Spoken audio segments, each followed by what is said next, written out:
मिनश्शैतानिर्रजीम बिस्मिल्लाहिर्रहमानिर्रहीम।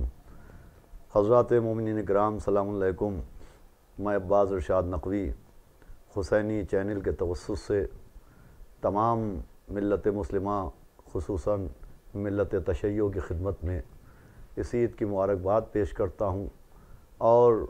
इस पुरमसरत मौके के ऊपर हुसैनी चैनल के तवस्सुस से एक पैगाम ख़ास ये देना चाहता हूँ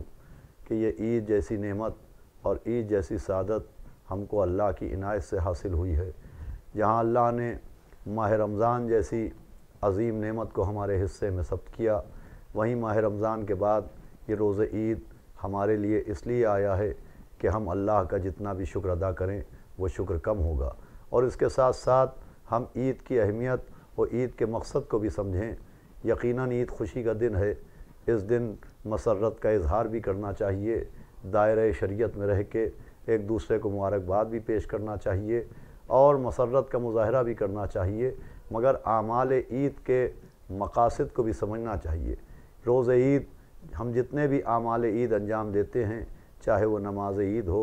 चाहे वो कुनूत ईद हो, उसी के साथ साथ एक ख़ास हुक्म दिया जाता है कि उस वक्त तक मोमिनीन घर न जाएं जब तक ज़ियारत वारसा न पढ़ लें। देखिए, ईद खुशी का दिन है, ईद मसरत का दिन है, लेकिन इस खुशी के दिन, इस मसरत के दिन भी ज़ियारत वारसा यानी इमाम हुसैन अलैहिस्सलाम की ज़ियारत पढ़ने का हुक्म दिया जाता है। ये हुक्म इस बात का ऐलान करता है कि अल्लाह को कोई खुशी इमाम हुसैन के गम के बग़ैर कबूल नहीं है। यानी अल्लाह की नज़र में हर खुशी से अफजल मौला हुसैन का गम है, हर खुशी से अफजल मौला हुसैन की अज़ा है। यही वजह है कि आइम्मा मासूमीन के अहादीस के आईने में और तारीख़ के आईने में जब हम नज़र डालते हैं तो हम देखते हैं कि वाक़े करबला के बाद आमाल ईद का सिलसिला तो जारी रहा, लेकिन जश्न ईद उस तरह से नहीं मनाया गया जिस तरह से गैर शिया अफराद मनाते हैं। लिहाजा हमको इस बात की भी एहतियात रखना चाहिए कि हम इस ईद के रोज़ को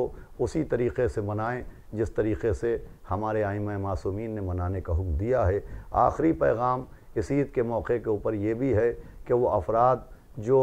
तबलीग़ दीन के नाम के ऊपर, तबलीग़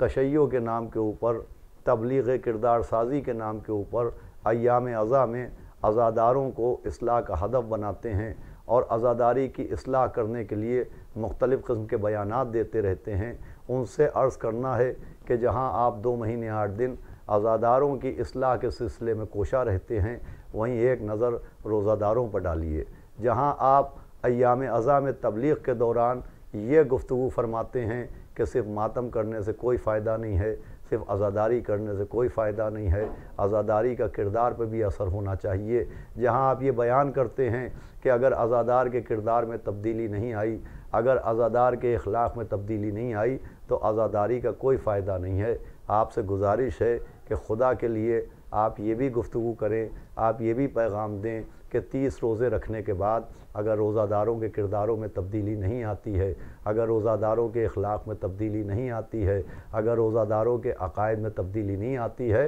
तो रोज़ा रखने का भी कोई फ़ायदा नहीं है। जिस तरह से आप अय्याम अज़ा में ये पैगाम देते हैं कि अगर नमाज नहीं पढ़ी तो रोने से कोई फ़ायदा नहीं है, तो खुदा के लिए माह रमज़ान के बाद मसाजिद से गायब होने वाले नमाजियों तक ये भी पैगाम पहुँचाइए कि अगर नमाज नहीं पढ़ी तो रोज़ों का कोई फ़ायदा नहीं है। खुदा हाफ़िज़ वस्सलाम।